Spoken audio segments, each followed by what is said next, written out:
I'm from South Carolina. I moved out here, and they had me thinking Orange County was just the Holy Grail. Oh, you go to Orange County, they got that money in Orange County. I'm from LA, so Brian gonna have to take a detour real quick, put me on game about to right, and then we'll get back on track. Don't lose your train of thought. Yeah, I don't subscribe to the LA Rams, but Why not? Whoa. Let's talk about this. Hold on. Sometimes you just gotta go with how you feel. I am old enough to remember a time where it was weird to be on the internet. My name is Trey Hatton. This is Rob Palacio. This is gonna be a beautiful thing for sure.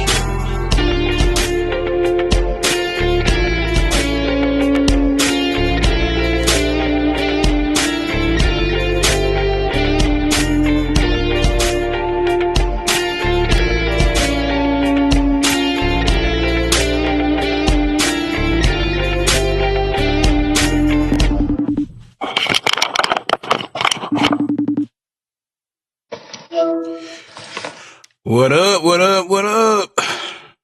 Hey, man, just enjoying this nice Friday morning. I have zero complaints, but did you by chance watch any basketball yesterday? I did not. My day was nonstop, so actually, as of this morning, 9 a.m., I have not even had a chance to watch any of the highlights or anything, so I'm in the dark. So let me come to the forefront with this right now. 2 episodes ago, or actually last episode, the one we did with Walter, I said that Knicks were going to make the finals. I was wrong. Yes, I'm admitting that I was wrong. This man, Tyrese Halliburton, the same man that we just saw last night, if you missed it, has had his 4th buzzer beater in the playoff. He on drugs. He is, bro. Get this man tested, bro. Raw. It's raw. They did the same thing to OKC like they did to us in game 1. Like how everything happened, they was down 15. They came back. He dribbled down, pulled the ball up, pulled it back in, and shot. Game. Same exact thing, bro. So, I was at the bar last night, just, talking to everybody. And, everybody's OKC. Everybody going OKC. I'm like, man, I don't know what it is, but that dude has a strange aura about him, and not in a bad way. Just when he on the court, I like to compare him to how when Curry on the court, I'm not saying he's better than Curry, I'm just saying, how when Curry on the court, you feel like a big shot about to happen. Yeah. He got that. So is this the, just because I didn't watch much basketball this year, I'm not going to lie. I just didn't get around to it. But is this the ascension of the newest star in the NBA? Like, is this like his breakout year? It is.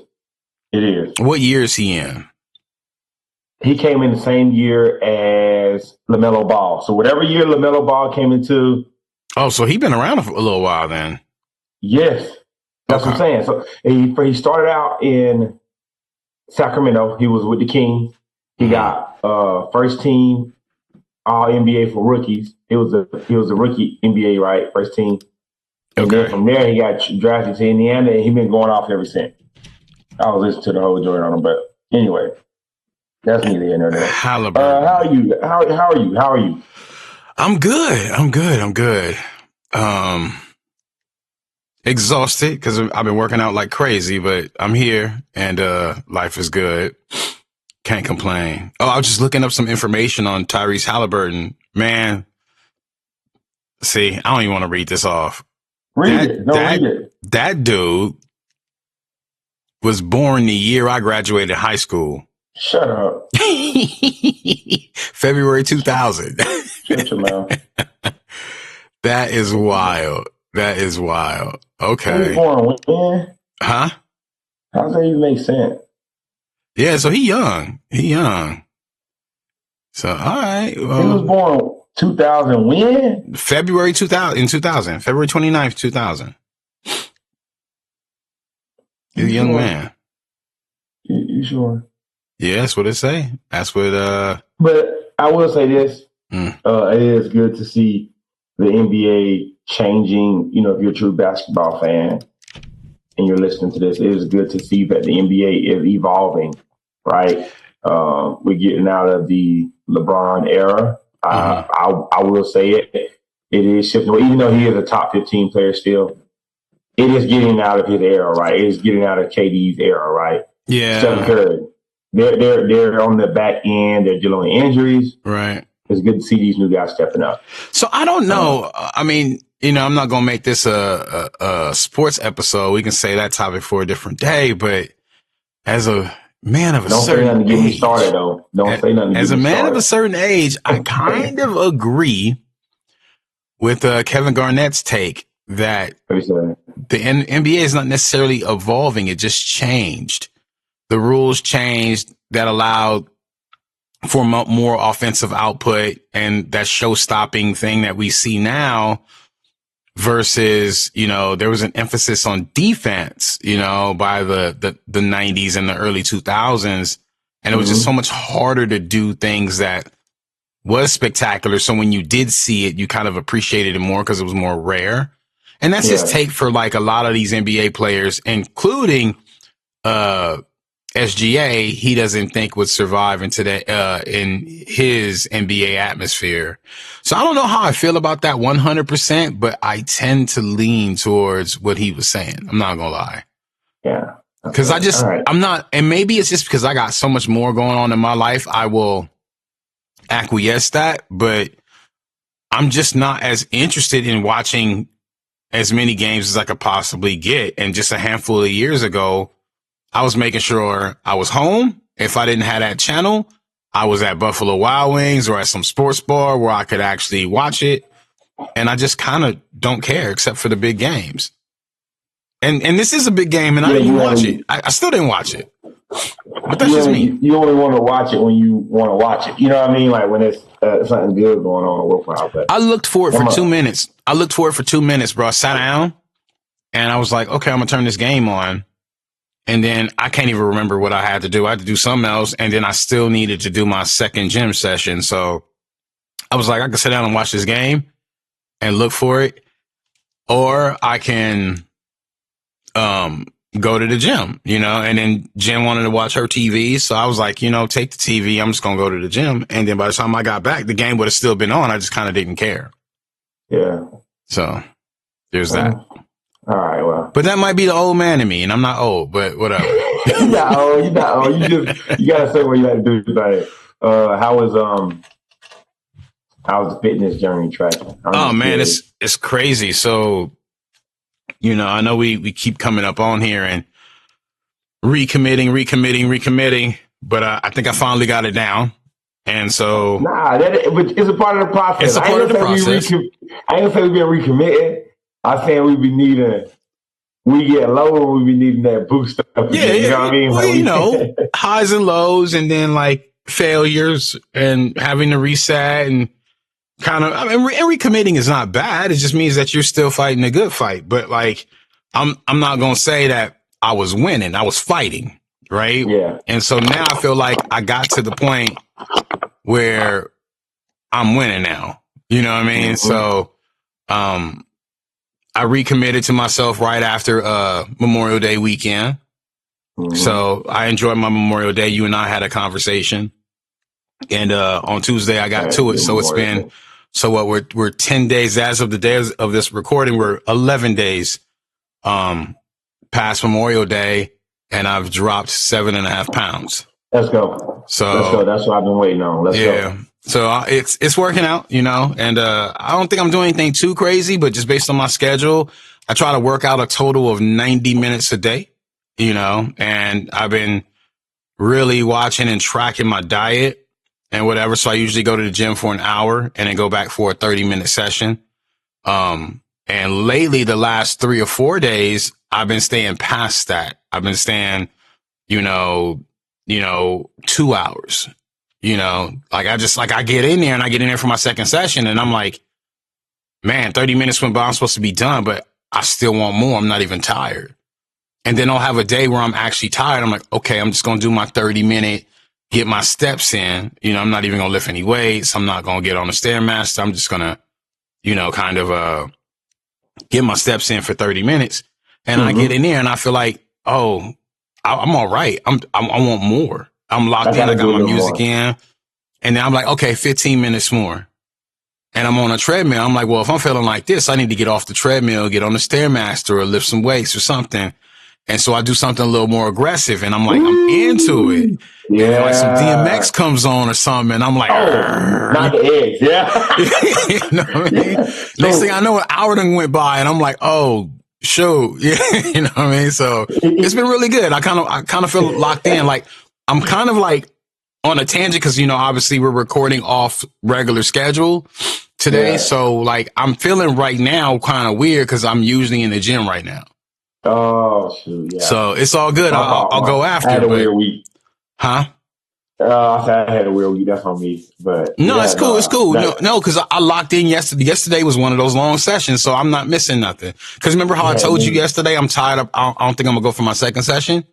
And then you went back. And then I went back anyway. After we was talking, we was texting, and you texted me.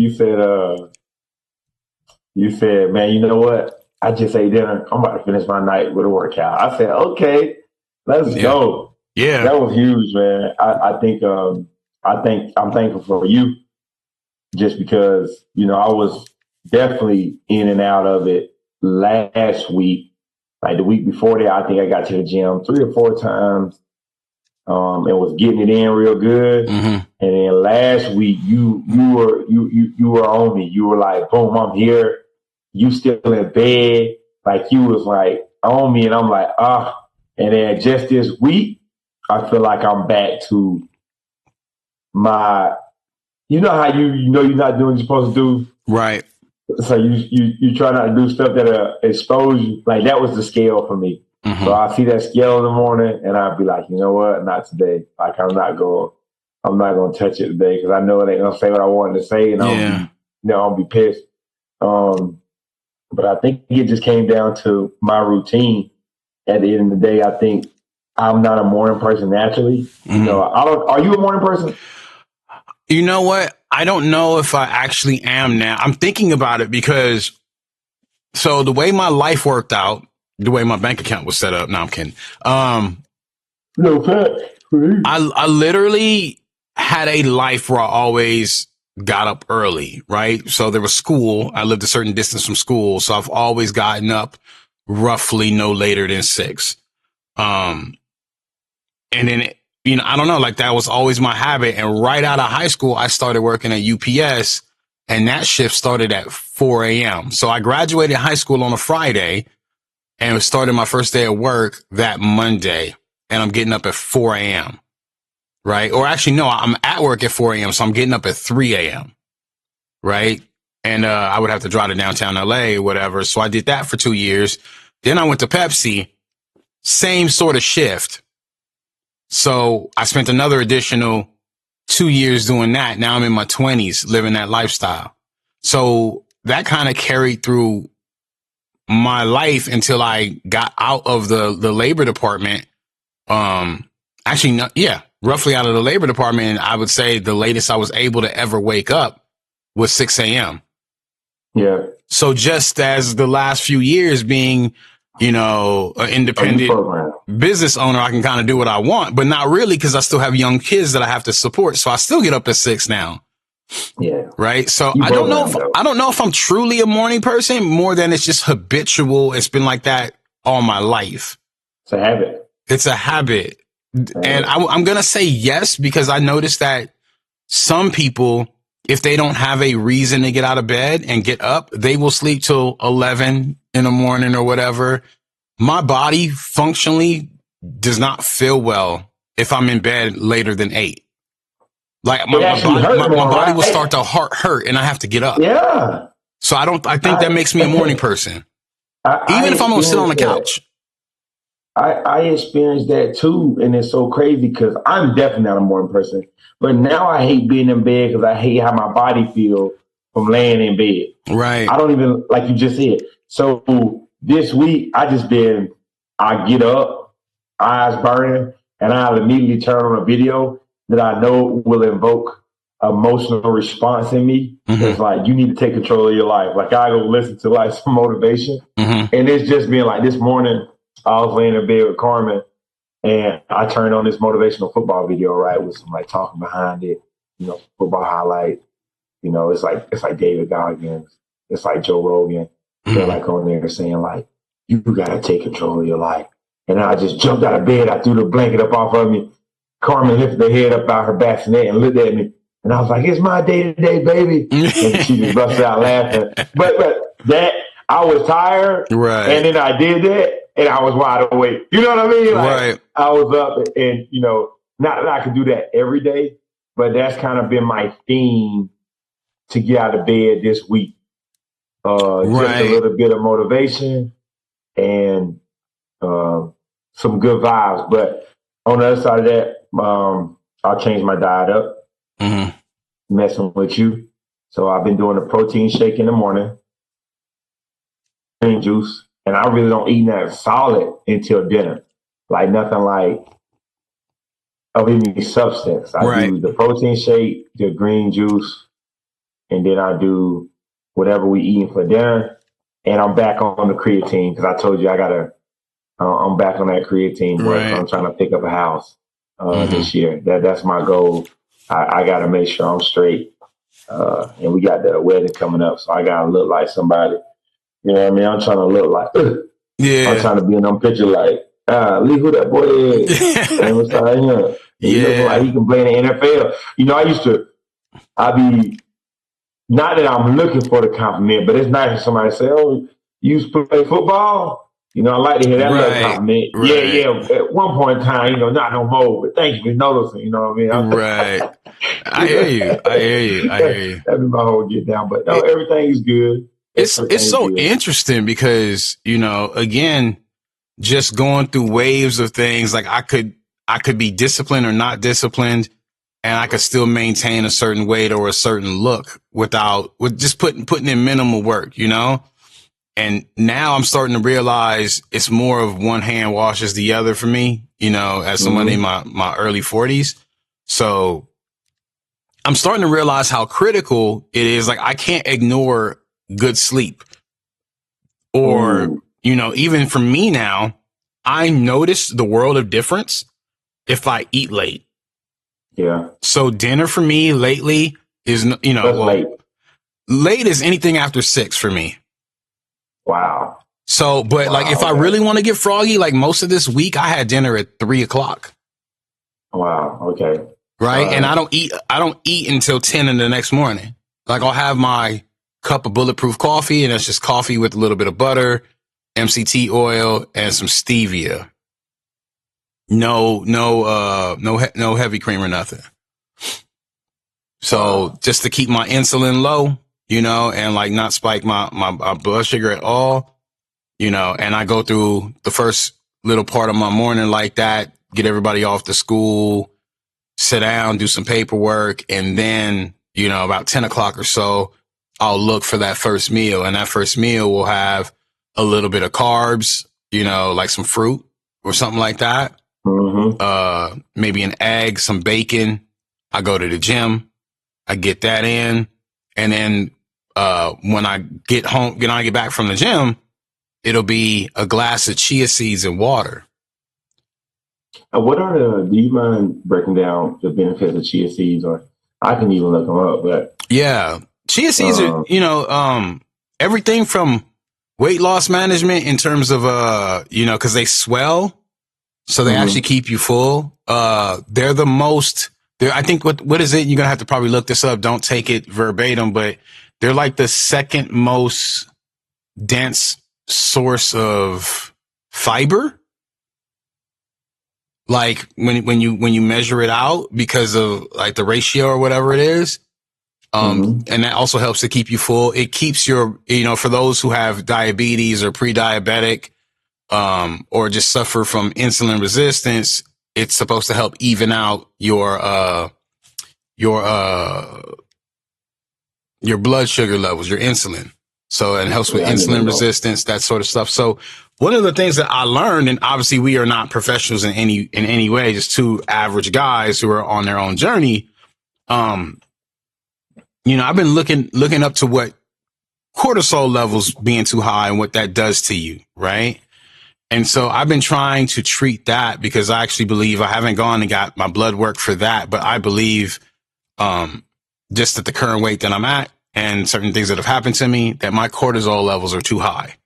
And, you know, things that contribute to that is bad eating habits, you know, being overweight, stress, you know, too much, you know, not enough sleep, you know, things like that. And things to limit that is things like, you know, not turning on any kind of screen or looking into your phone half an hour before you go to bed, things like that. Your diet, you know, minimizing your stress. So I got like almost all those factors. Yeah, but you do a lot of research, man. I'm listening to you right now. Yeah. Wow. Yeah, so, I almost make one step in my game. So what I've been doing is, again, like that habit of not picking up my phone first thing in the morning. You know, I say my gratitude. I go to the bathroom. I take care of myself. I still haven't picked up my phone. You know, I take care of my son. Still haven't picked up my phone. And then only, you know, after all those things are done, I've been up for an hour. Will I even think about looking at my phone? Same thing at night in reverse. Like I put on a podcast. I put the earphones in my ear. I don't look at the screen and I fall asleep to that. And, I make sure I get sufficient sleep. So, you know, 6 hours or more, you know, I try to at least, right? The other part of that is not eating late. So giving my body time to work off the food that I consume. So that's the reason why I stopped eating no later than 6 on most nights. So that last part, you know, my body is able to deal with the insulin spike in anything that I ate and process. Then I go through most of my digestion while I'm still up so I can sleep comfortably. So, and then I take this thing called L-theanine. It's an amino acid. Yeah, I got some. You told me about it. So I'm taking that religiously, man. I'm telling you, and I think that's a part of this 7 pounds because one of the things that can happen when your cortisol levels is too high is you could be working out like hell and find it difficult to lose weight, which I was having that issue. So I think as I'm addressing all these things are starting to fall in line. So, I mean, I know like on average, people lose about a pound a week. I was able to lose 7.5 in 11 days. So, yeah. But you've been getting it too, you know, compared to yourself, how you eat. I mean, you're always in a caloric deficit. For sure. Like, I watch my carbs. I'm not perfect. I don't try to be perfect because, for me, like I'm not trying to be a bodybuilder. I'm just trying to be healthy, you know, and I'm trying to, I want to look good for my pictures in my wedding. Come on. I want to look good for me. I want to look good for my woman, you know, and I'm trying to be around for a while. So, the main part, and trying to see them grandbabies. That's the main part. So, you know, just trying to, you know, get my ducks in a row here. And I know that there are things to undo, you know. And it takes time. Yeah. Yeah, it takes time. But I'm going to go back to that sleep point you made. I don't even know how to even track my sleep for real. I need to do some more research. Everything you just said, I'm taking it into account. Mm-hmm. You got an Apple Watch. I know, but it's just, I don't know. I don't trust the Apple Watch. I be feeling like the Apple Watch be inaccurate sometimes. It's accurate enough. Yeah, it's accurate enough. More like, information than I know my watch, it tells me because I set on there the time I typically go to sleep. Mm-hmm. So it actually hits me. Not that I really need that, but it actually hits me. It goes, hey, like, ain't this about the time you go to bed? You sleep with your Apple Watch on? Huh? You sleep with your Apple Watch on? I do. Okay, I don't. Okay, maybe I should start doing that. I do. I charge it. I charge it at night while I'm taking a shower, and then you know, I sleep with it on. Okay, yeah, maybe I need to start doing that. Yeah, just until I think I'm just doing that until I get where I want, and then I won't be so anal about it, you know. But like right now, I got a lot to correct, so I'm doing that. And I know that's not everyone's cup of tea to like track that heavily or whatever, but. Well, you know, when you need to undo something, like I'm a going all in kind of guy. Yeah. So I'm tracking my meals and everything. You know, I'm putting that into a nice little app, and I'm saying, okay, this much protein, this much carbs, this is what I got left. I even throw in there what I might eat later to see how it fits into my diet. So if it looks bad and I decide I want to do something else, I can switch it up because I know I didn't eat that yet. Yeah. You know what I'm saying? Planning ahead. Or how much I need to go to the gym. Yeah. How much more harder I need to work to burn this off. If I decide to go eat that, I got to get this much work in. How was the, the joint you got, what was it? I was thinking about getting one. It like tells you your like blood sugar levels and like. Are you talking about the Lumen? The Lumen? The Lumen. Yeah, you still using it? Mm-hmm. Yep. Okay. Good. I use it every morning and I use it at night. There's many applications for it. And I just want to make sure when I wake up, in a fat burning state and I'm not burning carbs because that would say, my metabolism is off. Right. And I want to make sure I go to bed, burning mostly fat instead of carbs. Cause that means I had too many carbs for the day or I ate too close to dinner. Right. And so sometimes it happened to me once, I was going to sleep a little early and I went ahead and, used the Lumen and it told me I was burning mostly carbs. I went to the gym. Yeah. Cause I live on a property where there's a gym. So I just went and I walked for half an hour, came back, waited another half an hour, took my readings again. And I was mostly in fat burning. And I was like, okay, I can go to bed. I was like at a 3. It goes from 1 to 5, 5 being the worst. Yeah. So if I'm at a 3 or lower, I'm okay. But I always end up with a 1 or a 2. 1 being the worst. 1 being good. One means you're burning mostly fat. 5 meaning you're burning mostly carbs. Okay, you typically never want to be worse than a 3 or a 4. 4 being pretty bad. Yeah, you at 5, you just all you doing is eating carbs. Yeah, 5. Yeah. You don't even care. So, do you cook a separate meal?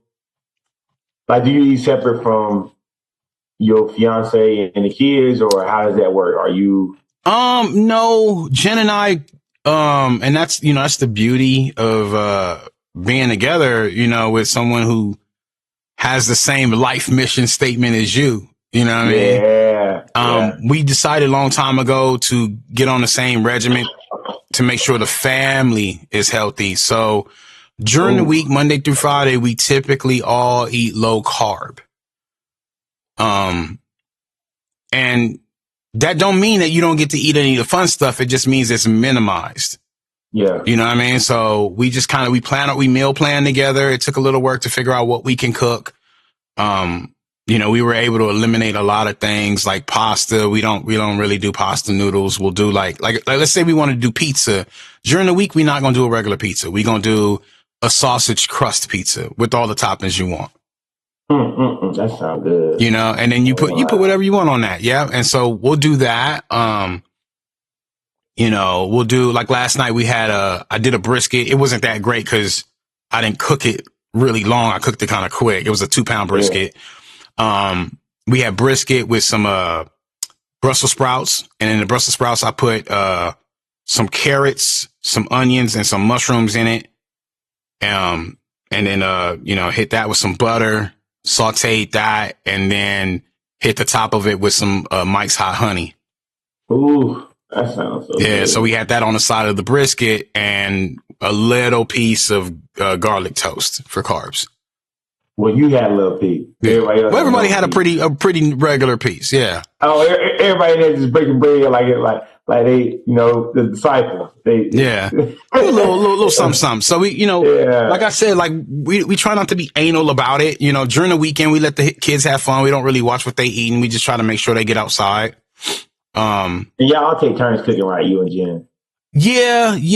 And you know what? I know we had talked about, kind of some of the things we wanted to talk about today, but that's the interesting thing in our household is, I know a lot of families, you got to figure out your dynamics, and I know some people, America is like so, concentrated on whether gender roles are a thing anymore, or some people are very traditional and some people are, they kind of do what they want, and I believe there's a purpose for a lot of it, you know. I just think that the way that looks over time is different. I grew up in a very traditional household, being a Belizean American. That's just how I grew up. And I know the way people think usually has something to do with how they were raised, you know? So my mom cooked 90% of the time, 98% of the time, you know? 98 is a high percentage, bro. She did. And like in our, so like, but there were some differences, right? Like in our culture, one of the things that would happen is when the food is prepared and dinner's ready, whether the husband, the man of the house, whether he's there or not, no one eats until his food has been dished out. That's Belizean culture. Oh, that's fire. So like, so say for instance, he's still at work and we're all going to eat dinner and he don't come home till later at night.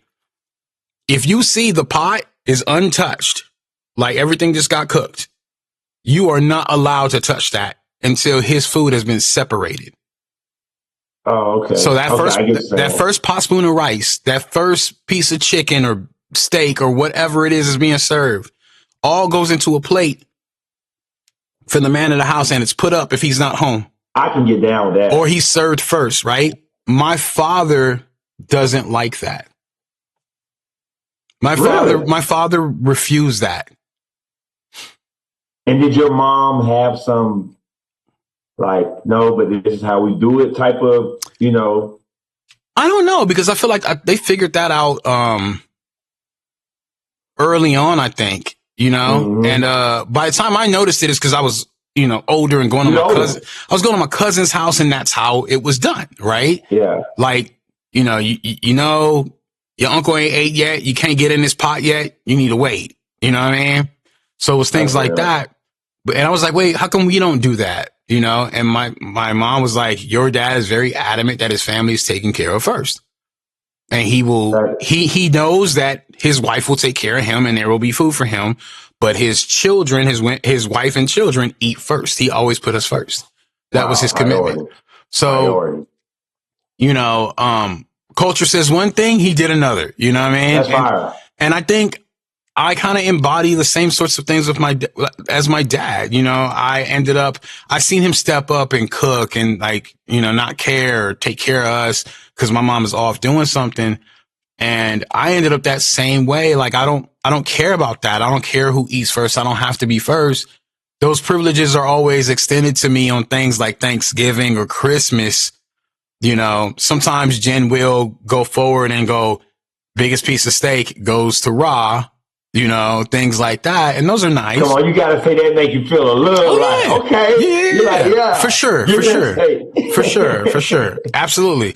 But, you know, for the most part, like I want what my dad was providing for us. I want my family to feel secure. That is my job as a protector, to make them feel secure, you know? Outside of, you know, securing for the wife and the kids, I mean, on that same subject, is it a big deal? You know, if your lady makes more money than you, is it a big deal if you didn't work? Mm-hmm. Like if you didn't work and you just took care of the fam, is that a deal breaker for you as gender roles are concerned? Like you the man. I mean, what are your thoughts on that? You know what I mean? Like, so it depends. I've been on both sides of the fence. I've been the breadwinner. I've had my partner be equal to me in earnings, and I've had both my partners, you know, my ex-wife and my current fiance make more than me at a time. And there's been times where, you know, that's changed. I think right now I think I make more money than she does, but I don't even know, because it doesn't matter. Don't matter. Right. But see, like but the difference is, like, I'm a small business owner, right? So for me, you know, my income fluctuates. So it really depends on what month I'm having. Yeah. Right. But, you know, with that being said, that has no bearing on our relationship or how things work. For us is, do the bills get paid? And are we doing okay? Yes. And yes. Right. Are the kids happy? Right. Is everyone getting what they need? So in my current dynamic, I can speak on that. You know, I do a high percent, depending on the week, I do a high percentage of the cooking, sometimes cleaning, sometimes grocery shopping, because I'm the one with the free schedule. Right? How am I able to do this podcast? Like right now, I don't have to answer to an employer right now. I don't have to be on anyone's clock. She does. She's in Orange County somewhere doing what she needs to do. Right? I got things to record today to make money. I'm going to do that a little bit later because I'm my own boss. Right? So that changes the dynamics. But however, it would be unfair, irresponsible, for me to say, woman, you the woman, come home, come cook this dinner or come clean this house because that's your gender role. Like, what is that? What kind of man am I to do that? Well, I'm just going to let you know a lot of people do think that. And so what I would say is, I'm a perfect man like this. I believe in the traditional model as it pertains to being a man. I do believe that the man should go out and provide. I believe that man was created to be a provider. And that's just how I think, right? I don't believe a man should, and men, I know y'all gonna get on me about this. They gonna say, Trevay, you being one way. I don't think men should just be at home with the kids, but that's just me. That's just me. That's just my opinion. I know everybody got their own thing going. Women can fluctuate, right? I don't care. My wife is a go-getter. She work, she come home, she do laundry sometimes, she be with the baby, she do her schoolwork. I'm good with that. Now, don't get me wrong. If I was making more bread, I would retire my wife. If I was making more bread, I would truly say, you don't need to do that job. If I was making bread, but I'm not making that type of bread, so I can't call that shot. Right. What I will say is, when I first met my then girlfriend, my now wife, she was definitely making more bread than me. And we were in school, but I wasn't stable enough to take care of us. I think I was working because I was playing football. I was only working on Sunday. I was working one day a week. And she was making more bread than me at that time. And that was actually a really humbling time for me. As a man, and it gave me a lot of perspective because she paid some bills back then and never made me feel no type of way about her taking care of the bills or nothing. You know what I mean? But I think in that light, I realized, you know what? If you're there for each other, it really don't matter as long as y'all okay with what y'all got going on. And so that's my whole thing, right? You get into, I think the whole idea of gender roles can affect a relationship only because you think y'all should be doing something y'all really don't need to be doing in a marriage. You get what I'm saying? So right. You got to be careful because you will see a couple and you will say, well, why don't my wife do that? And you won't really take into account, or your spouse or whoever your significant other is, right? And you'll go, well, why they don't do that? Well, sometimes in most cases, not all cases, they are doing a handful of stuff. It's just not what you think they should be doing. Honestly, if that makes sense. Yeah, honestly, I think relationships can sometimes run into a bunch of weird problems because you try to have these cultural gender roles sometimes and think they have to perfectly apply no matter what's going on in your household. Not knowing that who are you, like, where's your barometer coming from? Are you talking about the 1950s where mom could stay home and just raise children and you could survive on one income? Are you talking about that time? Because that time is like in America, both people have to work. Right? Most families, the mom and dad have to work full-time jobs. You're lucky if you don't. You're lucky if like one of y'all can work a part-time job. Whew. Right? So, I mean, that gets crazy. So for me, it's not about gender roles doesn't come down to like individual task.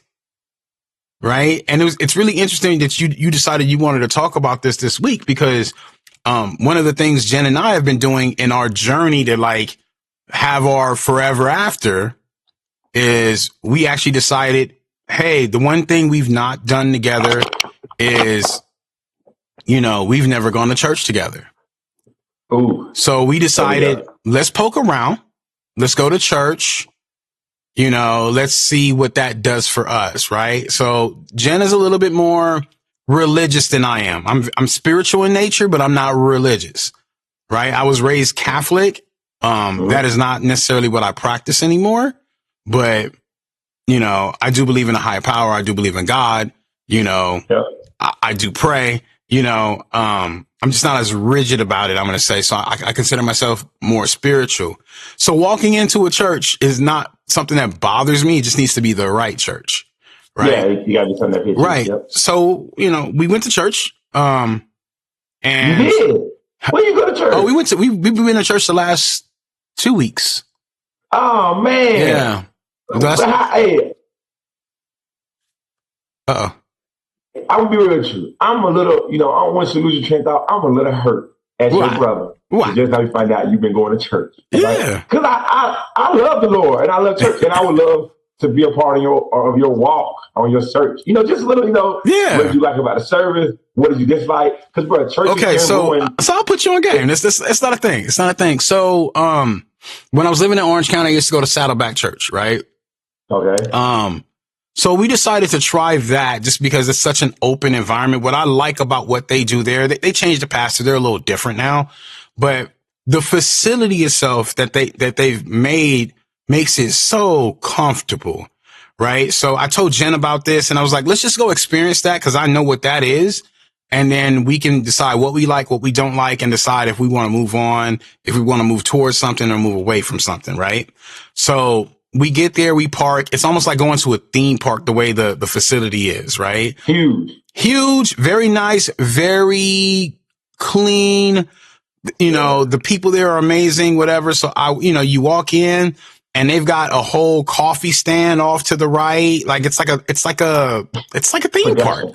The production, bro. Right. So like now, cause it's getting hotter, they got iced coffee, right? So you can just go there and get your iced coffee. So Jen wanted some tea. I wanted an iced coffee. We made those. They got places where you can sit next to a fireplace. They got benches. They got regular benches. They got nice lofty chairs. They got, you know, just all kind of random different environments you could sit in to get the message you want to get, right? You could go inside the actual building and sit with the people. You can go off to the side, you know, and there's like this little outside seating area that's shaded. You can go sit there. Wherever you want on their campus, you can sit. There's speakers everywhere. There are TVs everywhere, whatever you want to do. So we've gone there twice so far. She seems to really like it. And they were talking about not necessarily gender roles, but your position in marriage. Right. And it really spoke to us because, not to put our business out there, honey, I hope you're not mad at me, but you know, we always talk about, trust being the biggest thing in our relationship. Yep. Right. And I think sometimes because we both have had very traumatic scenarios in the past, that sometimes we question the other one when we should trust. Yeah. Right. And it's so ironic that like that was the topic of conversation when we went to church. And so they were sharing because it's a married couple that was there were the pastors there, and they were talking about that and how that's worked for them and what their journey was for them, because they've been married over 20 some odd years. So, you know, it really hit home for us in terms of like, oh, hey, you remember that time where you said something and I had 1,001 questions and rebuttals and whatever. I should have trusted you because I know you've done the homework. If you're saying that, you would never do something to harm our family. Right. And I should have trusted you and allowed you to lead us through that. You know, and we were able to talk through that, and she could take that message what we like about it is we can take that message in whatever form we need it and share it, you know, and that was important to us. So, you know, gender roles in my family looks a little different because it's not, no. It's not about who's doing the dishes or who's taking out the trash. It's about, you know, when I'm gonna call her my wife. When my wife speaks, she has my ear, right? When I speak, I have her ear, you know, and she knows, like, you know, that I'm going to do my best to lead us into prosperity and happiness. Mm-hmm. There you go. And there she, you go. and I know she's going to do everything to maintain our home, our happiness, our, you know, and support me, and I'm going to support her. And, you know, for us, you know, I would like to retire her too, because she works hard. However, I know my woman, she ain't gonna retire anyway. She ain't the type. So I'm not trying to retire her. What I'm trying to do is give her an outlet to where, hey, if that's not what you want to be doing every day, you can go find something else to do and make yourself happy and do that. That you love. Go pick up your passion. Same. Right? It's funny you said. I tell someone all the time, you know, my wife loves to plan. Like, she loves to create the itinerary.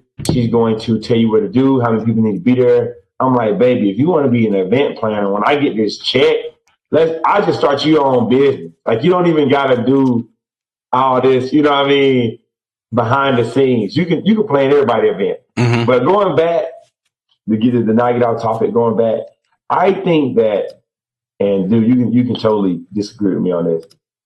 I think that the gender roles that society have given us are a good basis to start, right? So say you meet somebody and you're trying to understand what each other is capable of and what you have to offer.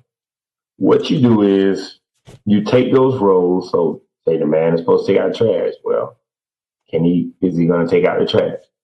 The one's supposed to do dishes. Okay, let her do the dishes. Is she capable of doing dishes? Does she know how to do dishes?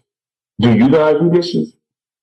Take that format and fill each other out and talk about it, is what I'm saying. So let me use my wife for instance. My wife hates doing dishes. She hates doing dishes. Like, that's not her jam. But she do laundry, and she do make the bed, and she do clean. So if I wash dishes and I take out the trash, like, to me, that's a trade-off. You know what I mean? Like, so what I'm saying is, like, you need to get to a point in your relationship with your person that you understand what they need and what you need. Just like you said, I think it really does matter where you are in life. And that's why I say you got to start off with that as a basis, right? I think that model, I don't think you need to pin your significant other to solely that task, though. Let me put that. I don't think nobody needs to be just, you know, that's your responsibility always. I mean, if that works for your marriage, it's fine. But I just think that's hard in today's society. Well, I think it's hard to be rigid about those things. But, you know, for me, like, we can go back and forth on task and things around the house. That's easy to discuss to me. Right. But where it does matter is, I think, the presence of mom and dad, the presence, you know, in that relationships that each one of you kind of hold, right? So for instance, you know, my daughter, when she was born, maybe, she's about 1 or 2, right? I'm almost never home because I was a provider. I was the only person working. My ex-wife was at home with my daughter, right, at the time. So I'm gone literally all day. And sometimes when I get home, I'm home for 2 hours and I have to go back to work because I was on call. Yeah, you're right back at it. Right? So my daughter hardly knew me. Right? Let something heavy drop in the house, or lightning hits, you know, or thunder or whatever hits or something like that, right? Where daddy? Like, I'm standing there, my wife's standing right there. Who she run to? Now, what, your ex? No, the baby ran to me. Oh, that's real. Why? Why does that happen?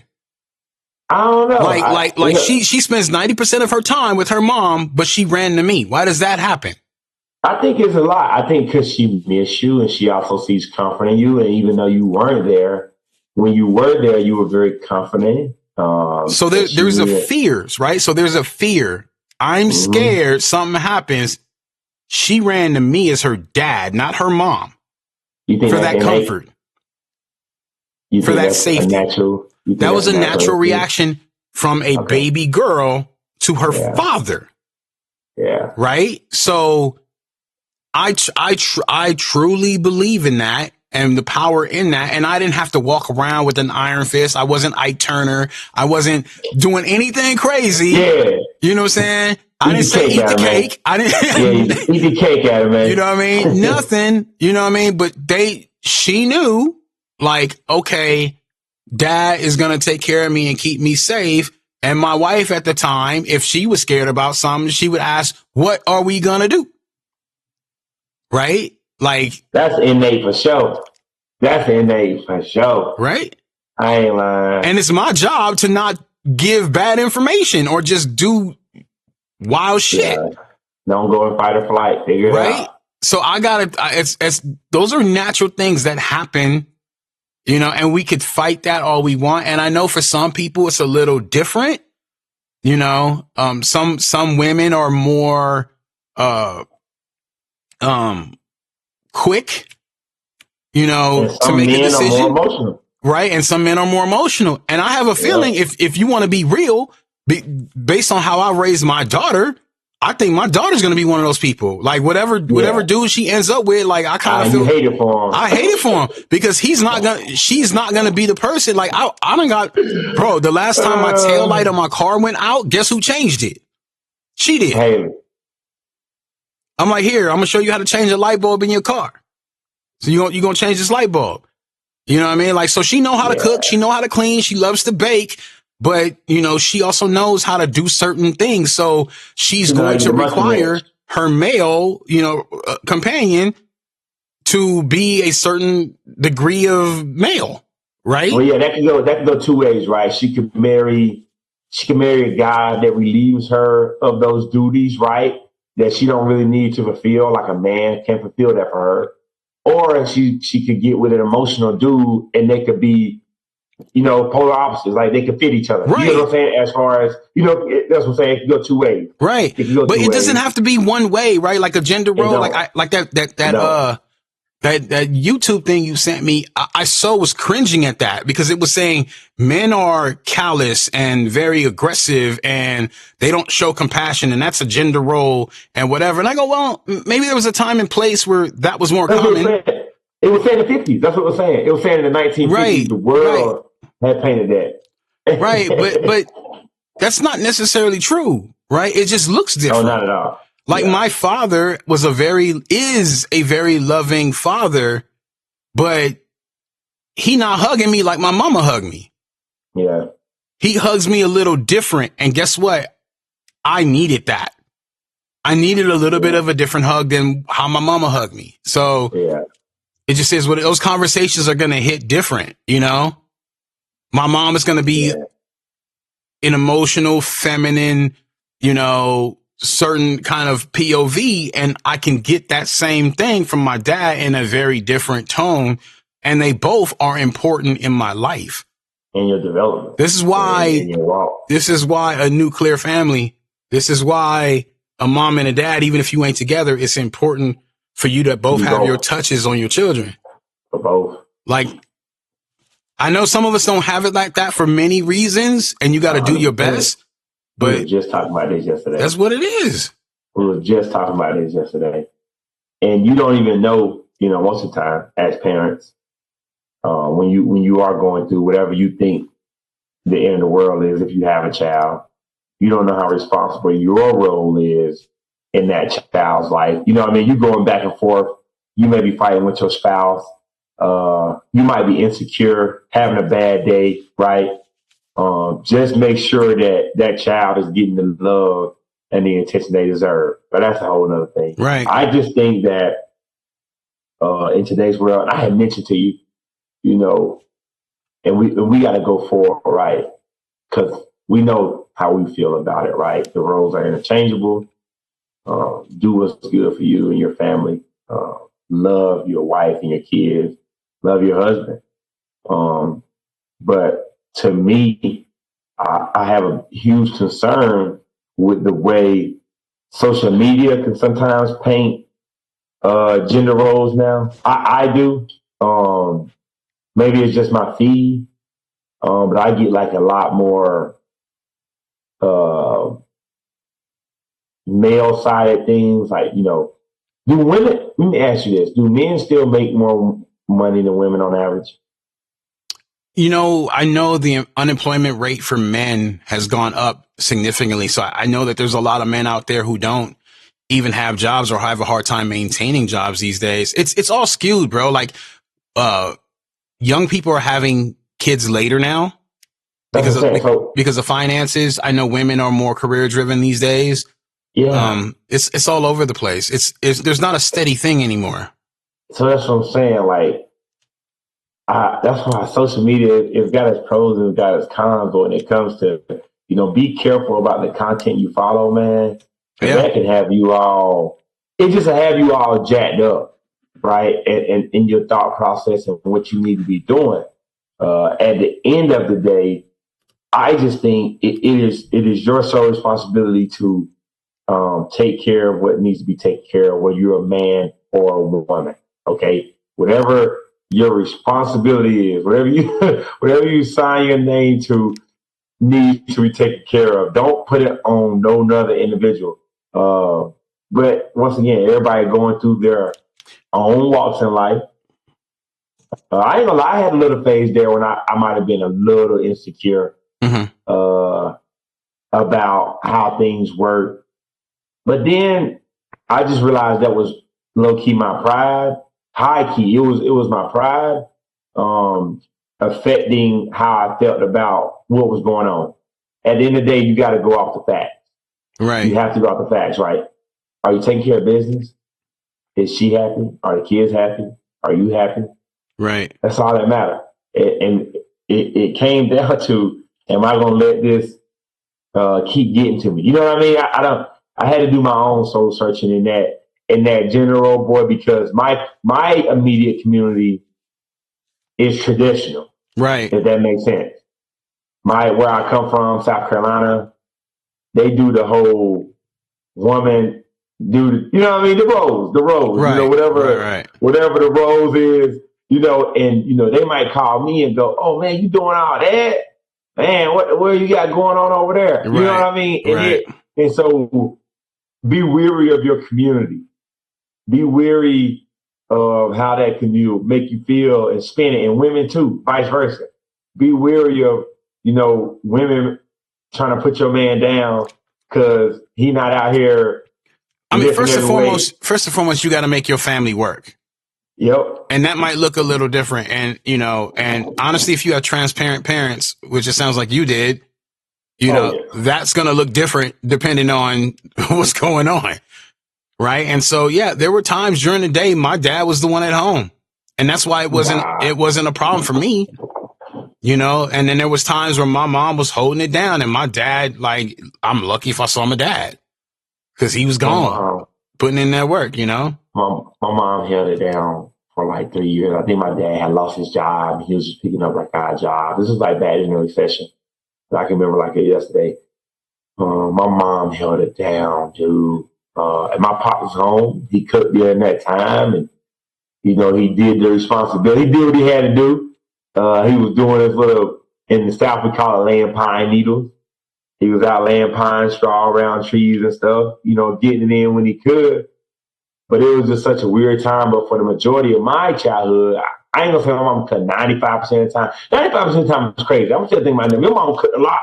My mom cooked like 80% of the time. Because I just remember my dad would grill. My dad would make us breakfast on Saturday. That was his thing. He loved breakfast. Mm-hmm. So he would cook breakfast on Saturday, some grits, good Southern breakfast. But my dad definitely wasn't doing like all that. So I think they had a good balance. Yeah. I'll say my parents had a, and I think that's where it comes from. Me, even with my brother, with him and his wife, my brother closest to me, how him and his wife do things, they just say they do it by days. They say this day, if this needs to be done, you got it. Mm-hmm. Or, what I mean? It's like they have it set out on their schedule. And I actually like that, but that don't work for me. Okay, yeah. You know what I'm saying? Like, because she in school and she gone all day. Right. So if I was to assign her a day, I'm going to be pissed if she like, I've been working all day. Well, what you want me to do? You know what I mean? But sometimes that don't line, like, and again, I don't want to make that sound like I'm shitting on anyone's the way that they do things. That's if it works for you, that's beautiful. Yeah. For me, like it's too many moving parts that like at some point it's not fair. Right. Yeah. And sometimes, to be honest with you, man, sometimes again, I take things a little differently. Like for instance, they tell us as men, like you have to be leaders in your home. Well, that don't mean it doesn't mean I rule with an iron fist. It don't mean I say I'm the man of the house. Right. Yeah, you are. You a king. I am, but you a king. But you know what? When you're secure, you don't need to make people feel little for you to feel big. Facts. Right. There we go. So, I don't walk around with that type of stench. I just do what I need to do. So, you know what that means sometimes? Sometimes that means I'm going to take everything off of everyone's plate so everyone feels comfortable because everyone had a terrible day. I might see Jen walk in and, she got home early from work because she didn't have to be there the whole time or whatever. And she is stressed out. And I'm going to be like, baby, here's a glass of wine. Go lay down. Go read your book. Matter of fact, go do whatever you want to do. Well, what about dinner? I got dinner. I know you're supposed to cook dinner today. I got it. Well, what about picking up the kids? I got the kids. Don't worry about it. Right? And I hold it down just to make sure my woman is going to have a better day. In fact, kids, we having pizza today. Don't bother your mama. But then, vice versa. I'm sure she feel you up too when you have a long day. Yeah. But that's what I mean. But see, if you as a leader, right? And I don't know, I'm not going to say she wouldn't have thought of this if I didn't do it. That's not what I'm saying. But you set the tone, right? So if I know, sometimes I need that, when I see she needs that, I should provide that quickly, right? And then so that in hopes that if I ever have that day, because I have, she will provide it for me, and she has. So there's been times I'm pissed off. I've had a really bad day. I was supposed to book a certain job. They promised me money. I call back. They're like, oh, hey, we don't need that anymore. If messes up the finances, something happened with my equipment, whatever it is, I'm pissed off. And she'll be like, she'll just leave. She'll just leave and like come back and like, here's your favorite beer in a frosty mug. And I got you your favorite dessert or something. Come on, boy. Hey, right? It'd be hard to still be mad when they do stuff like that, don't it? Right? Little things. Or even when I tore my Achilles, right? I tore my Achilles. She saw I was down and out. I was really low, bro. I can't even tell you how low I got. That's probably the most depressed I've ever been in my life. Right? I probably should have talked to somebody about that. I probably should have. And she was like, get your ass up, get dressed. We going to Savage. And literally, she knew I needed that. And she did not look at the check. She did not curb me at all. And I did way too much. But right after that experience, I was fine. All right.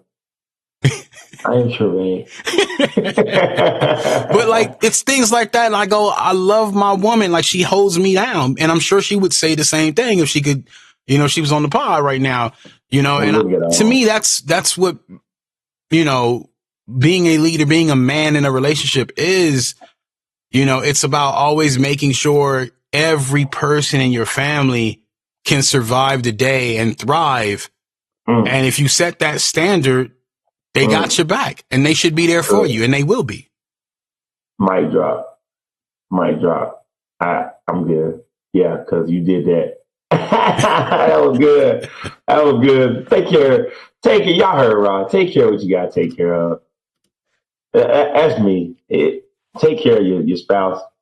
I know Ron said he just started looking for churches, but he believes in God. Listen, the good book says, your spouse comes first, your wife comes first. So treat her like that. All right. When she needs you to fill her up.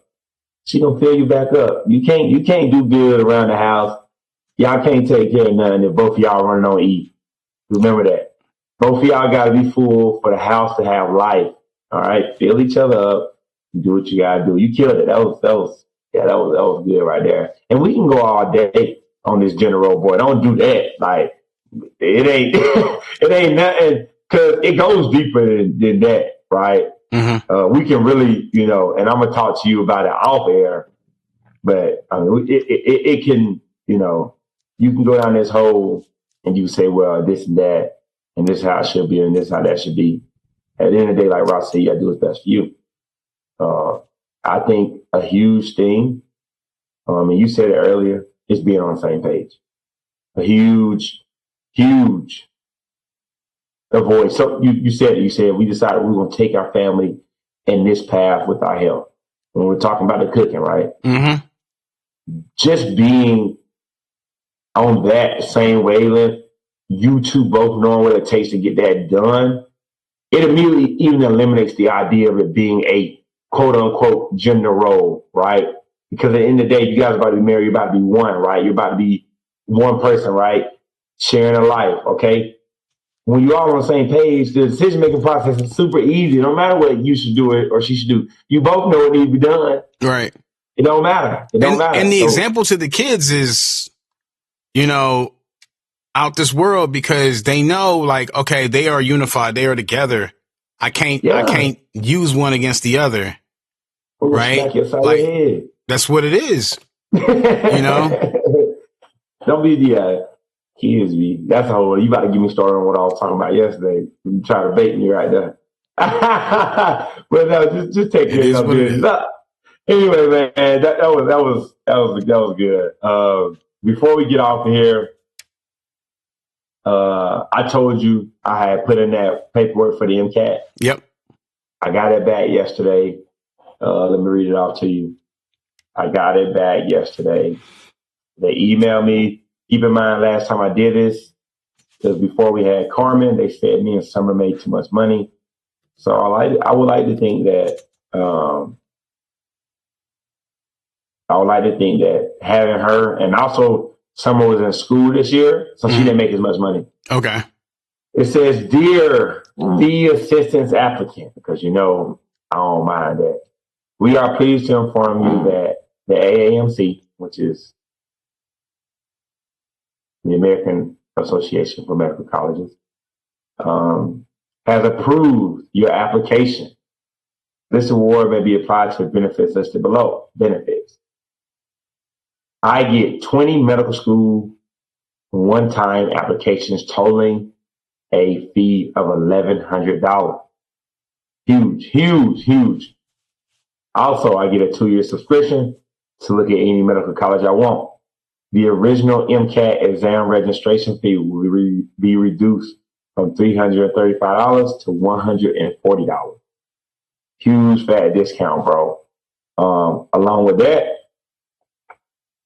my first exam appointment, I'm reading this wrong.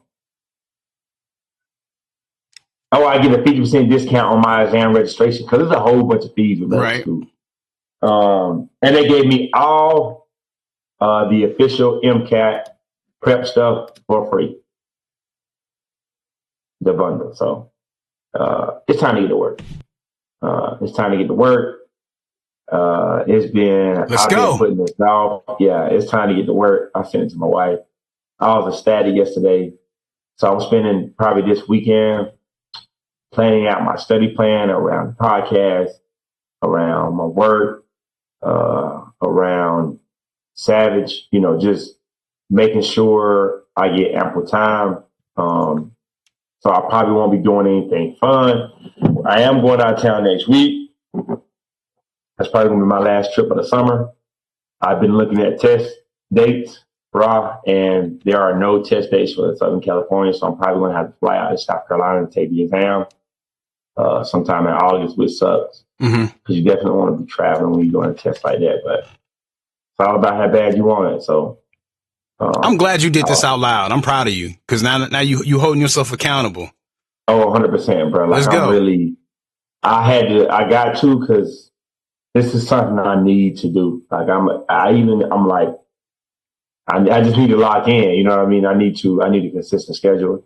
I need to commit, and I need to do what I need to do, which is what I haven't been doing. I was listening to a podcast today, and they said, you mess up one day, it's a mistake.